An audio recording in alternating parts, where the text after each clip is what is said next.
Well, the Wall Street Journal reporting this morning that while embassies for the United States and Cuba will officially reopen today, the president is still facing considerable backlash from Congress in relation to lifting the near 6-decade-long travel and trade embargo. White House Press Secretary Josh Earnest confirming last week that the administration has not made any progress in their attempts to lobby Congress. Kevin Morgan, diplomatic relations officially restored between U.S. and Cuba. This obviously huge news, both from a political perspective and a business perspective.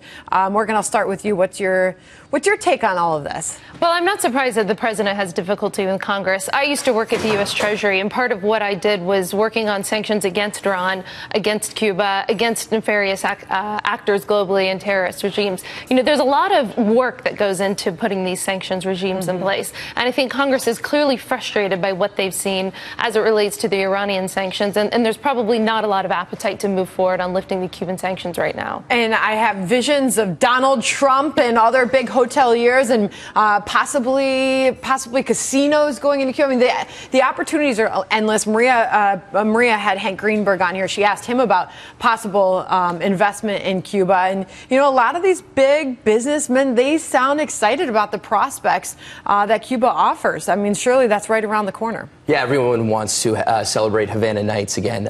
So what they're doing is very strategic and smart. So they're opening up relations before, say, the Castros end up leaving and losing power over there. And what's going to happen is that businesses are starting to move down. You can start seeing it with the airlines. People are traveling down there a bunch, trying to get it set up. But they have a lot of ways to go, especially on the banking side and commerce side, because you've got to bring cash. You can't really use credit cards. So it's going to take a while for the market to get to where we need it to be. But this is a good first start. I mean, when I have pictures in my head of Cuba, I'm thinking palm trees and beaches. And, you know, the tourism possibilities are endless there. And, you know, we're already anticipating that move. Puerto Rico is obviously another place that's in a tough position as far as their debt overload and their debt concerns. But Puerto Rico, could they lose some ground as far as tourism is concerned if Cuba's opening its doors now to U.S. tourism? That's a really big concern. I don't think initially at the offset, just because, like we said, their infrastructure isn't necessarily built up to bring in a huge demand.